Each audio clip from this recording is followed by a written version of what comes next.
Star Wars The Rise of Skywalker is said to have many different connections not just to the prequel trilogy, but also the originals and other forms of canon material that falls under the Disney Star Wars universe. This is Mike Zero. If you guys are new to the channel, do make sure to subscribe to see future Star Wars content.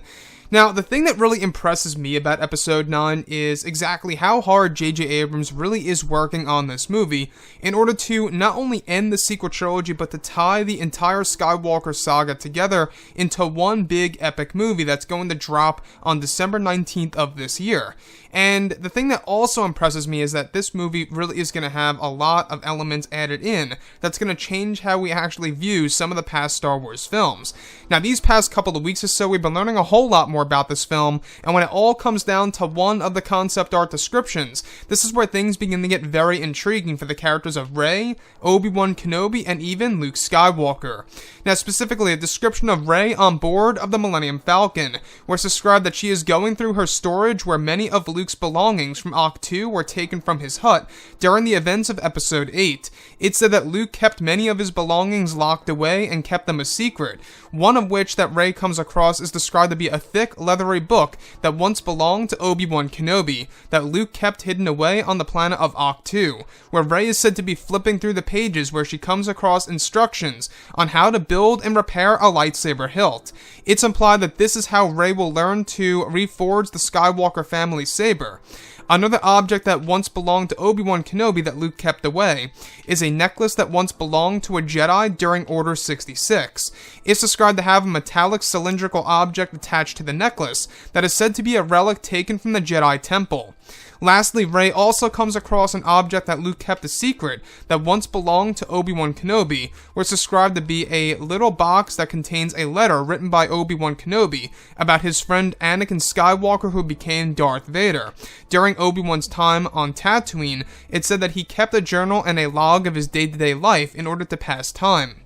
So, I want to go over a couple of parts about this, and I think that the most important one out of all of this, obviously, is how Rey comes across this thick, leathery book, where inside it contains instructions on how to build and repair a lightsaber hilt, and it's implied that this is exactly how she's going to reforge the Anakin Skywalker lightsaber.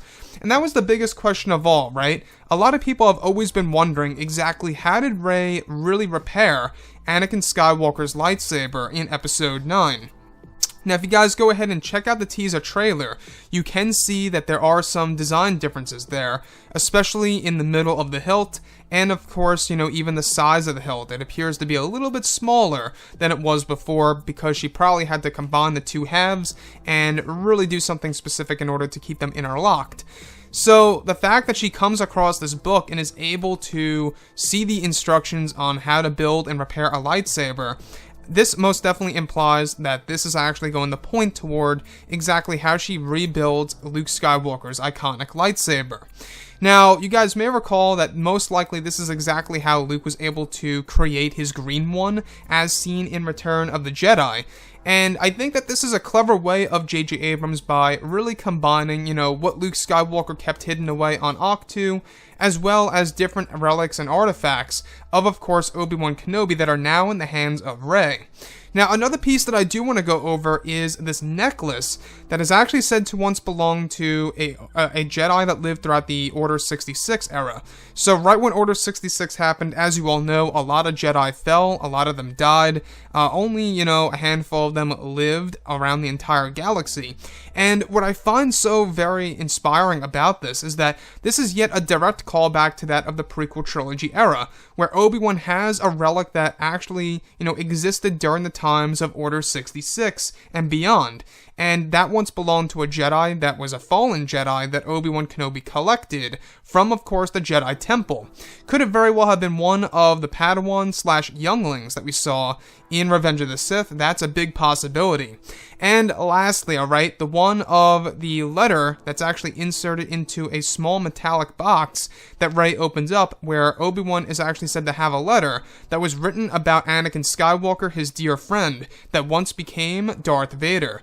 Now, Now, what's really exciting is that Obi-Wan Kenobi actually had a daily log, a journal, if you will, every single day of his life on Tatooine, and I think that's a very interesting point here as to what they're trying to do with the legacy of Obi-Wan, what Luke Skywalker kept hidden away on Ahch-To, and exactly how Rey is actually going to use these different relics in Episode 9 in order to really have J.J. Abrams progress her and evolve her as a character and as a hero in this movie.